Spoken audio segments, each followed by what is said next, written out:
Hi, this is Doc George and welcome back again to my vlog.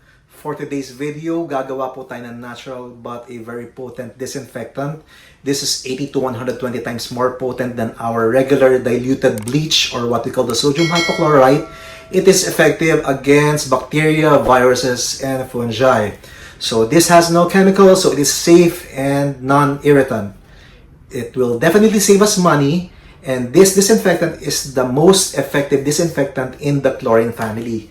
By the way, it is also produced by our body through the white blood cells to fight off infection. So what is this disinfectant? This is our hypochlorous acid. So this hypochlorous acid is a weak acid which is formed when chlorine is dissolved in water through the process of electrolysis. So, paano natin gagawin yon? So, basically, kailangan natin ng aparato or ng machine na gagawa nun. Then, it will become hypochlorous acid or what we call the electrolyzed water. So, ano bang composition nitong hypochlorous acid? Bakit siya natural? Ang composition nito is just our plain table salt or rock salt and water. So, about the machine, ito po yun. So, I was able to buy this in Lazada. Sa Lazada ko siya binili. Then, hindi ko na lang sasabihin sa inyo kung ano yung price nito. But, kung interested kayong bumili, hanap na lang kayo ng magandang reviews. Pili kayo doon na may magandang reviews para siguradong maayos yung darating at makakarating sa inyo yung produkto. So, ano bang uses ng hypochlorous acid natin? So, marami siyang uses. It's a general disinfectant. Since it's safe nga, it's natural, pwede natin siyang gamitin as hand sanitizer, pwede natin pang disinfect ng mga surfaces, pwede rin natin pambabad ng mga gulay or mga prutas natin. So, it's very effective against bacteria, viruses, and fungi. So, para malaman nyo kung paano natin gagawin ito, using our machine, let's all watch this. So, we have here our hypochlorous acid machine.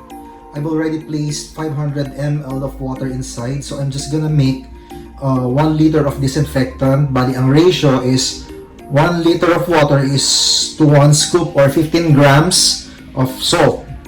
So if you're gonna make 2 liters, bali 2 scoops or 30 grams of salt. So may 500 ml of water na inside. So I'll just add another 500 ml of water. There. Then, kuha tayo ng 1 scoop ng salt.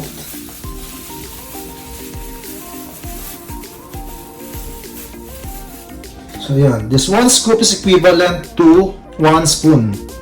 So, yan. Lagay na natin. So, bago natin siya isaksak sa socket or i-on, kailangan ma-dissolve muna i-dissolve muna natin yung salt inside or pwede rin naman na in a separate container mag-dissolve tayo ng salt na nandun na yung 1 liter of water natin bago natin ilagay sa ating machine. So, haluin natin. So, ayan, na-dissolve na natin yung 1 scoop of salt natin or 1 spoon of salt sa ating 1 liter of water. Then, takpan na natin siya. Let's get this machine going. So, as you can see, meron ditong setting na low strength, mid strength, or high strength. Low strength for 5 minutes, mid strength for 15 minutes, and high strength for 30 minutes. So, low strength, we can produce 300 to 500 milligrams per liter of hypochlorous acid. So, sa mid strength, we can produce 500 to 800 milligram per liter of hypochlorous acid. Then sa high strength, we can produce 1,000 to 1,500 liters of hypochlorous acid. So, i-on natin to. Piliin natin tong high strength. So, yan. Yung timer, 30 minutes. So, hintayin lang natin. Yun.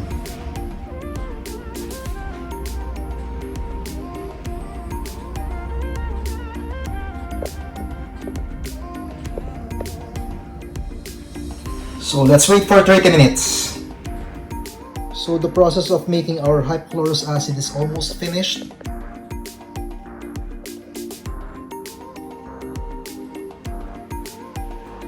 There. So, kumuha lang tayo ng ng spray bottle para we can transfer the disinfectant. So, magamit natin siya as our disinfectant spray.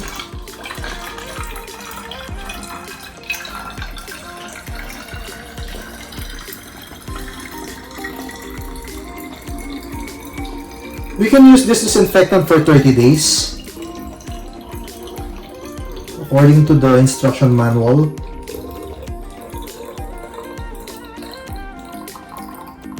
So mas makakatipid tayo kaysa bibili tayo sa mga nagbebenta ng mga per gallon. Ito, tayo mismo yung gagawa. So sumobra. Okay. So, ayan, meron na tayong disinfectant. A very powerful disinfectant against bacteria, viruses, and fungi. Okay. So that's it for today's video. I hope I was able to impart some knowledge about hypochlorous acid. To know more about hypochlorous acid and its uses, you can search it on the internet. And I'm wishing everyone, let's all be safe. And let's all pray na sana matapos na tong pandemic na to.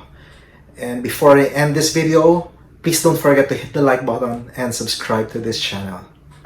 Bye!